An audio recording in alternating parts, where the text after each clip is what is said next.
দেখুন, এটা সম্পূর্ণ আজ দিল্লিতে যে সার্কাসটা দেখা গেছে, এই সার্কাসটা হচ্ছে তৃণমূল কংগ্রেসের সম্পর্কে বিভ্রান্তি তৈরির জন্য আমাদের প্রতিপক্ষ কেন্দ্রীয় শাসক দলের স্পন্সর্ড একটা নাটক। তার কুশীলবরাও সমস্ত তাদের দ্বারা নিয়ন্ত্রিত, অর্থাৎ ইলেকশন কমিশন, জ্ঞানেশ কুমার, যিনি বাংলা এবং তৃণমূল কংগ্রেসকে টার্গেট করে গোটা নির্বাচনী প্রসেসটা চালিয়েছেন। এখন তারা এই ধরনের একটা নজিরবিহীন কাজ তারা আজ করেছেন, যে কোনো টম, ডিক অ্যান্ড হ্যারি যে কোনো একটা বেছে নিয়ে তাদের সঙ্গে একটা বৈঠক।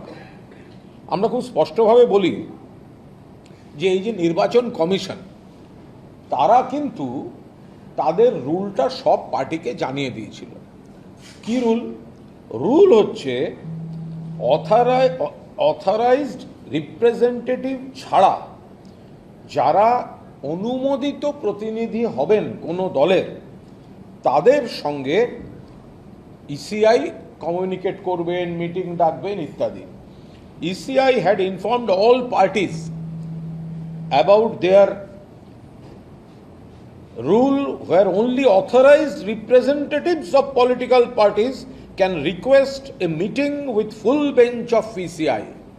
অর্থাৎ নির্বাচন কমিশন খুব স্পষ্টভাবে সব রাজনৈতিক দলগুলিকে জানিয়ে দিয়েছিলেন যে তাদের অনুমোদিত প্রতিনিধিরাই এই ধরনের মিটিংয়ের জন্য আবেদন করতে পারে। AITC has not asked for any meeting. On what grounds is the ECI meeting with some MLAs? তো যেখানে পরিষ্কার বলা আছে, ইসিআই এর রুলেই বলা আছে যে কোনো রাজনৈতিক দলের অনুমোদিত প্রতিনিধি ছাড়া মিটিং করতে পারবে না, এবং অল ইন্ডিয়া তৃণমূল কংগ্রেস যেখানে কোনো মিটিং সিক করেনি, অ্যাপয়েন্টমেন্ট সিক করেনি, তাহলে কি করে তাদের ফুল বেঞ্চ সেখানে বসতে পারে? আমাদের দলের, তৃণমূল কংগ্রেসের বা যে কোনো রাজনৈতিক দলের কারা অনুমোদিত প্রতিনিধি হবেন, এটা ঠিক করার দায়িত্ব সেই দলের।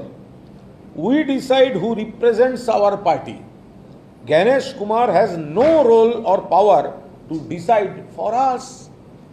আমাদের দলের তরফে কারা যাবে, অনুমোদিত কারা, সেটা তো আমরা ঠিক করব, সেখানে জ্ঞানেশ কুমার কি করবে? এরপরে একটি বেসিক পয়েন্ট আছে। যারা বলছেন যে তারা নাকি আসল তৃণমূল, তারা তো এই 1-1.5-2 মাস হয়েছে তারা জিতেছেন, তো তাদের নমিনেশন পেপারটা চেক করা হোক। নমিনেশন পেপারটা চেক করা হলে দেখা যাবে তাদের নমিনেশন ফাইলিংয়ের সময় এফিডেভিটের সঙ্গে ফর্ম এ এবং ফর্ম বি দেওয়া হয়েছে, না হলে তারা তৃণমূল কংগ্রেস বলে গ্রাহ্যই হবেন না। They submitted form A and form B as prescribed by election commission, না হলে তারা তৃণমূল কংগ্রেসের প্রার্থী হিসেবে তো গ্রাহ্যই হবেন না। আর সেই ফর্ম এ এবং ফর্ম বিতে নাম আছে, সই আছে মমতা বন্দ্যোপাধ্যায় এবং অভিষেক বন্দ্যোপাধ্যায়। অর্থাৎ যারা নিজেদের আসল তৃণমূলের বিধায়ক বলে নির্বাচন কমিশনে গেছেন, তাদের বিধায়কটা যে তৃণমূলের সেটাই সার্টিফাই করেছেন মমতা বন্দ্যোপাধ্যায়, অভিষেক বন্দ্যোপাধ্যায়। তারপরে তারা আসল, এই কথাটা আসছে কোত্থেকে? যারা আসল তারাই তো সই করে ফর্মটা দিয়েছেন। ফর্ম এ আর ফর্ম বি ছাড়া তো তারা এমএলএ হননি তৃণমূলের। তাহলে ফর্ম এ আর ফর্ম বি সেটা তো তারা নিজেরা সই করেননি। ফর্ম এ আর ফর্ম বিতে অন্য কোনো পদাধিকারীর তো সই ছিল না। তো ফর্ম এ আর ফর্ম বি না থাকলে তো আপনি তৃণমূল কংগ্রেসের বিধায়কই হতেন না মশাই। তাহলে যারা ফর্ম এ ফর্ম বি সই করলো তারাই তো তৃণমূল কংগ্রেসের অথরিটি। ফলে ফর্ম এ এবং ফর্ম বি কে জনসমক্ষে সাপ্রেস করে রেখে লুকিয়ে আমরা আসল বলা হচ্ছে। দেখুন, বাড়িওয়ালা একটা বিষয়, তাদের কিছু টেকনিক্যাল পয়েন্টস থাকেন, ভাড়াটিয়া একটি বিষয়, তাদের একটা টেকনিক্যাল পয়েন্টস থাকেন, তাদেরও কিছু অধিকার থাকে। কিন্তু বাড়িওয়ালা কখনো বাড়ির মালিক বলে দাবি করতে পারে না। বাড়িওয়ালা ওই বাড়িতে থাকেন বাড়ির মালিকের অনুমতি ক্রমে। বাড়িওয়ালা তার অনুমতি ক্রমে ভাড়াটে থাকেন। বাড়িওয়ালার একটা নির্দিষ্ট অধিকার আছে, তিনি অথরিটি, আবার ভাড়াটেরও একটা অথরিটি আছে। কিন্তু ভাড়াটে তো কখনো আমি আসল বাড়িওয়ালা বলতে পারে না। তার কারণ ভাড়াটিয়া যে ভাড়াটিয়া, তার যে বৈধ নথি, তাতে তো বাড়ির মালিকের অনুমতি থাকতে হবে। যে 10 জন গেছেন, বা যে 1 জন 2 জন 3 জন আমি জানি না, ধরা যাক 10 জন, যেটা আমি দেখছি, এই 10 জন যে তৃণমূলের হয়ে বলতে গেছেন, এই বলার অধিকারটা তো দিয়েছে মমতা বন্দ্যোপাধ্যায়ের, অভিষেক বন্দ্যোপাধ্যায়ের সই। যদি সই দুটো না থাকতো, আপনি ভোটে তৃণমূলের প্রার্থী হতে পারতেন। যদি সই দুটো না থাকতো, আপনি নির্দল হয়ে জিততে পারতেন। তো সুতরাং এই যে আসল তৃণমূল, এটা বলতে লজ্জা করছে না? আমি কুণাল ঘোষ যে এই বিধানসভায় বসে আছি, আমি কি করে এসেছি? আমি ভোটে জিতে, আমি কাদের? আমি তৃণমূলের। আমি তৃণমূল প্রমাণ করলাম কি করে? কারণ ইলেকশন কমিশন আমায় ঘাসের উপর জোড়া ফুলটা দিয়েছিল। ইলেকশন কমিশন আমাকে ঘাসের উপর জোড়া ফুলটা দিল কেন? কারণ ইলেকশন কমিশনের খাতায় যারা পার্টির অথরিটি, সেই মমতা বন্দ্যোপাধ্যায় এবং অভিষেক বন্দ্যোপাধ্যায় সই করা ফর্ম এ ফর্ম বি আমি জমা দিয়েছিলাম, তাই আমি প্রতীকটা পেয়েছি। আজকে আমি যদি বলি আমি আসল তৃণমূল, তাহলে ফর্ম এ আর ফর্ম বিটার কি দরকার ছিল মশাই? তাহলে ফর্ম এ আর ফর্ম বিটার কি দরকার ছিল? এ তো একটা সময় কেউ এসে বলল আমার থাকার জায়গা নেই, আপনার বাড়িটা ভাড়া নিতে চাই। বাড়িওয়ালা বলেন আচ্ছা থাকুন, আমার 294টা ঘর আছে, আপনি কয়েকটা জায়গায় থাকুন। এবার ভাড়াটিয়া হঠাৎ বলছেন আমি বাড়ির মালিক। তার কারণ ভাড়াটেদের পেছনে পাড়ার কোনো দাদা রয়েছেন, ভাড়াটিয়াদের পেছনে পাড়ার কোনো দাদা রয়েছেন, যা গিয়ে দখল করে নে, বলে দিচ্ছি থানায়। এটা তো সেই গল্প হচ্ছে। যারা, আমি রিপিট করছি জরুরি পয়েন্টটা, যারা আসল তৃণমূল বলে দাবি করেছেন, তারা যে তৃণমূল সেইটা সার্টিফাই করেছেন মমতা ব্যানার্জি আর অভিষেক ব্যানার্জি তাদের নমিনেশনে। নমিনেশন পেপার খুলুন, এফিডেভিট দেখুন, ফর্ম এ ফর্ম বি দেখুন। তাহলে যারা পার্টির অথরিটি ইলেকশন কমিশনের খাতায়, তারা অথরাইজ করেছে বলে আমি তৃণমূল হয়েছি। তাহলে আমি কি করে বলবো যে তারা নয় আমি আসল তৃণমূল? এটা পৃথিবীতে হওয়া সম্ভব? হচ্ছে। কারণ বিজেপির মদতপুষ্ট জ্ঞানেশ কুমার, তিনি অশুভ শক্তির প্রতিনিধি হিসাবে তৃণমূলকে ডিস্টার্ব করার চেষ্টা করছেন। এবার আমরা, ECI should tell us how many independents have been given this opportunity of a full bench meeting since February 2025 when Ganesh Kumar took over. তার কারণ এই কথাটা আসছে এই কারণে, কারণ a person who was expelled by AITC, a person who was expelled by AITC is being given an appointment by full bench of ECI. Since when did ECI start giving appointments to any Tom, Dick and Harry? কি করে দিতে পারে? একটা দল থেকে যাকে বহিষ্কার করা হয়েছে তাকে কি করে ইলেকশন কমিশন অ্যাপয়েন্টমেন্ট দিতে পারে? একটা দল তার অনুমোদিত রিপ্রেজেন্টেটিভ নয় এমন কাউকে কি করে ইসিআই দিতে পারে? কিভাবে দিতে পারে? গায়ের জোরে, অনৈতিকভাবে ছাড়া?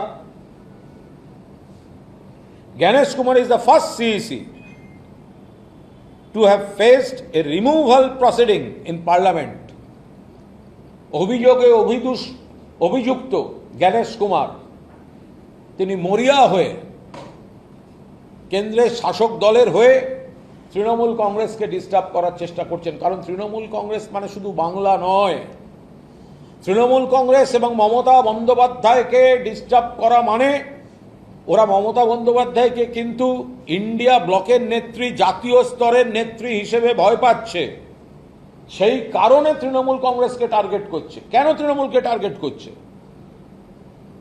ভোটে তো নানা কারচুপি, ভোট লুটে তো নানা কারচুপি হয়েছে, ভোটার লিস্টে তো কারচুপি হয়েছে। তারপরেও কেন? কারণ জানে যে মমতা বন্দ্যোপাধ্যায় আবার শক্তিশালী এবং মমতা বন্দ্যোপাধ্যায়ের সঙ্গে জনসমর্থন আছে। ফলে যারা আজ দেখা করেছেন অধিকার বহির্ভূত, ভিত্তিহীন, বিজেপি স্পন্সার্ড, অনৈতিকভাবে ইসিআই যাদেরকে সাপোর্ট করেছে, অনৈতিকভাবে ইসিআই যাদের অ্যাপয়েন্টমেন্ট দিয়েছে, যারা তৃণমূল হিসেবে গণ্য হচ্ছে, ফর্ম এ এবং ফর্ম বি পূরণ করে মমতা বন্দ্যোপাধ্যায় এবং অভিষেক বন্দ্যোপাধ্যায় সই ব্যবহার করে তারা নিজেরা আগে তৃণমূল হয়েছে, এবার বলছে আমরা আসল তৃণমূল। সেই জায়গায় দাঁড়িয়ে এটা গণতন্ত্রের পক্ষে অত্যন্ত আপত্তিকর। কিছু বেঈমান, কিছু গদ্দার যারা 2 মাস হয়নি ভোটে জিতেছে, তৃণমূলের প্রতীকে মমতা বন্দ্যোপাধ্যায় দলের হয়ে জিতেছে, জিতে এখন তারা বিজেপির হাত শক্ত করতে তারা এই কাজ করছে। ভেবে দেখুন তো, এটা তো আইন বা টেকনিক্যাল কথা বললাম, একটু বিবেকের কাছে আসুন তো।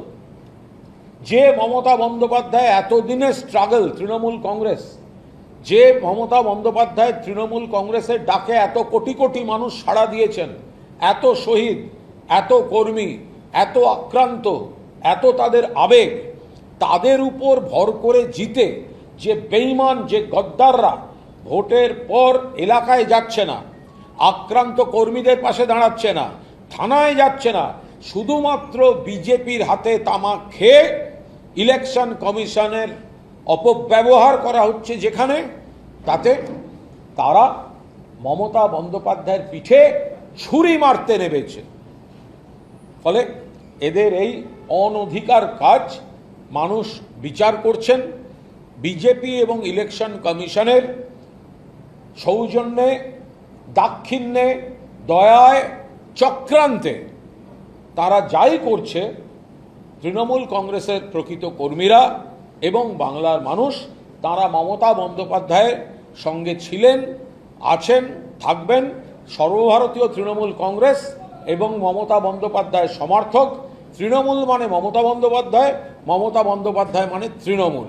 4 দিন আগে সিপিএম করা মাল লাত খেয়ে তারপরে তৃণমূলের পায়ে ধরে এখানে এসে জায়গা দেয়া, তৃণমূলের হয়ে রাজ্যসভা, তৃণমূলের হয়ে বিধানসভা, তৃণমূলের হয়ে আইএনটিটিউসি সভাপতি, তৃণমূলের হয়ে কমিটির মেম্বার।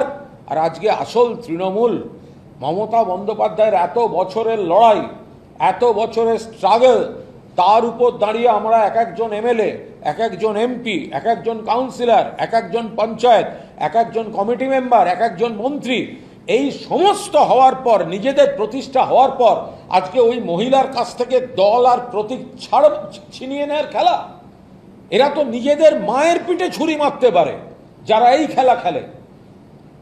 যারা সবাই ওদিকে আছেন, আমি সকলকে দোষ দিচ্ছি না, কারণ পুলিশ প্রশাসনের অপব্যবহার করে এই বালিশ শিবিরের দিকে লোক ঠেলে দেওয়ার চেষ্টা হচ্ছে। যে আপনি যদি মমতাদির সঙ্গে থাকেন পুলিশই ঝামেলা ফেস করতে হবে, আপনি যদি না থাকেন ওদিকে যান সেক্ষেত্রে আপনাকে পুলিশ 7 খুন মাফ করে দেবে। এই পলিটিক্সটা হচ্ছে। ফলে গোটাটাই designed by Delhi, patronized by BJP, misused by ECI. কয়েকটা গদ্দারকে কুনকি হাতির মতো ব্যবহার করেছে। দেখুন না তাদের মধ্যে কয়েকজনের বিরুদ্ধে কি কি মামলা আছে।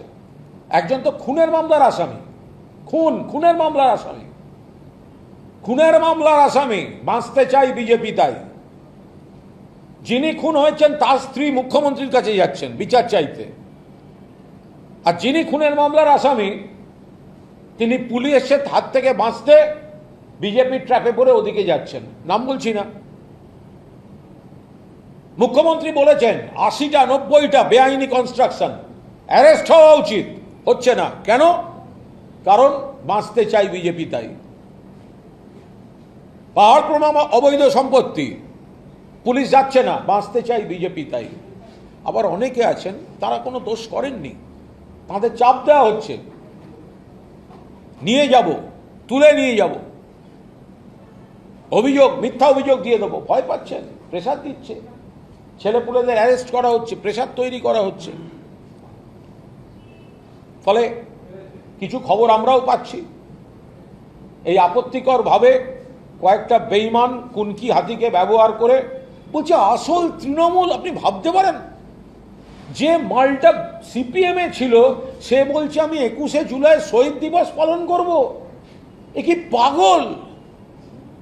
21শে জুলাইয়ের 93 শহীদ দিবস, 14 জনকে খুন করেছিল, no I card no vote, Mamata Banerjee বলেছিলেন।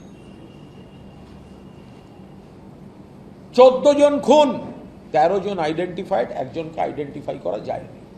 মমতাদিকে খুনের চেষ্টা, 100 জন জখম।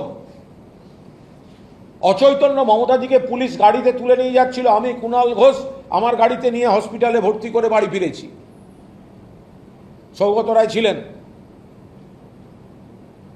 আরো 2-1 ছিলেন। সেই সময় বা তারপরে যারা সিপিএম করেছে, যারা দিল্লিতে মমতা বন্দ্যোপাধ্যায়কে, অমিত মিত্রকে লাঞ্ছিত করেছে, সে বলছে শহীদ দিবস পালন করব। আরে পাপের প্রায়শ্চিত্ত করতে তৃণমূলে এসেছিল, পায়ে ধরে এসেছিল, তারা বলছে আসল তৃণমূল। মানুষের তো একটা বিবেক বলে কিছু থাকবে। রাজনীতিটা আর কত নর্দমায় যাবে এই সুবিধাবাদীদের হাতে পড়ে।